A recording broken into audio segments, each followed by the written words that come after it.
So this time from the Marvel Legends 2012 Wave 1, we're taking a look at the last figure, the last single figure, and that is Thor. Now Thor's kind of different.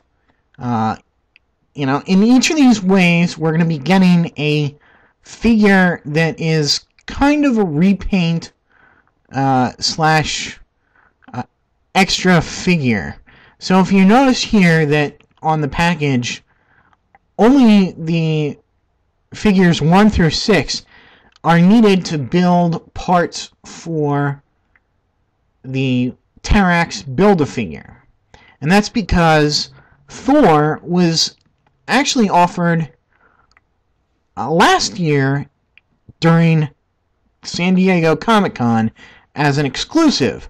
Now he's slightly recolored, and I believe his hammer has sort of blue electrical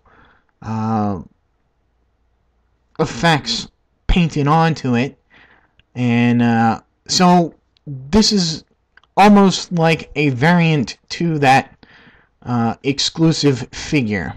And they'll be doing this, I guess, a couple times during the new waves. And I'm actually glad, because it gave me a chance to get Thor without without trying to track down the San Diego Comic-Con version. And for those people who did get the Comic-Con exclusive Thor, you would not need to purchase another Thor just to get a piece of the Build-A-Figure. So I like the way that they did that. They were kind of thinking ahead. Thor is very big. He's a large figure. I'm just gonna grab, let's see, who can I grab? So here's the Iron Man that from the series. This is the variant one, of course. And you can see just how big a figure he is in comparison. And really, you'll see later that he's almost as big as the Build-A-Figure in this series. And, which is kind of cool, because he is a big character, but I think they just went a little bit too big. Maybe just a little bit. That's just me. Now, I do like the way this thing is sculpted. You got all these great details on his cape. I mean, look at the way it's sculpted in here with all these lines already in it, the way it drapes on his back. Details on the little belt here, painted details. The armor, I like the way that's given a wash, and the light blue silver paint really does look very good. The face sculpt and just the whole sculpt in general really does look like the art that was done by Oliver Coipel. I think they did a good job sculpting his hands here. Nice details on the hammer itself.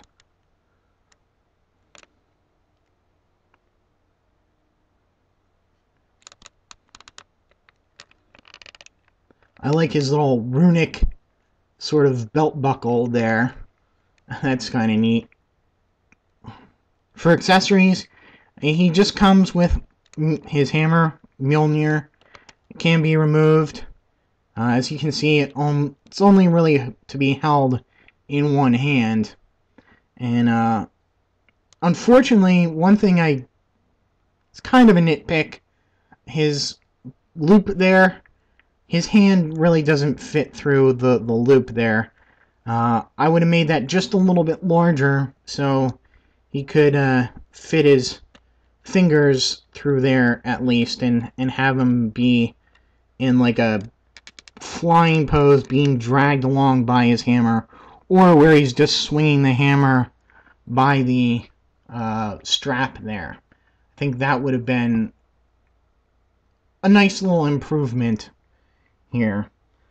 I did all of his figures at once, and you know, there's not been much change in Thor, except for the fact that he's dead again, thanks to the end of Fear itself, and he's been replaced by some new Thunder God.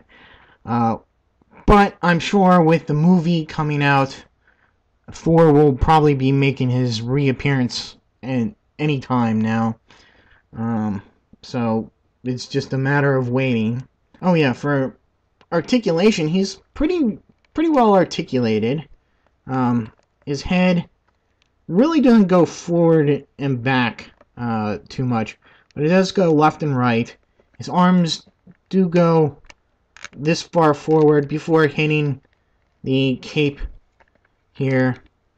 That does hinder his articulation there at the shoulders just a little bit too much, and it is very solid piece there, so it doesn't have much budge up there.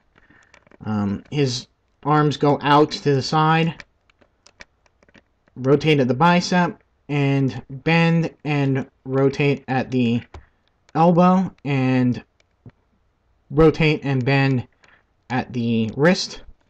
He's got some pretty cool upper torso articulation. You can get him into some nice poses, ready to hurl his hammer. That's very nice. No waist articulation. These hip articulations are kind of a throwback to the old Marvel Toy Biz ones, where they don't have that funky ball joint in there. It's just a tab where you can move it forward and back and then out to the side, and they still rotate at the upper thigh. He's got double knee joints, although this gap right here is kind of a nit, to pick there. His ankles do bend forward and back and rotate left and right. So I guess that'll be it for Thor, and stay tuned. The next review will be taking a look at the Build-A-Figure Terrax. Until then, I'll see you.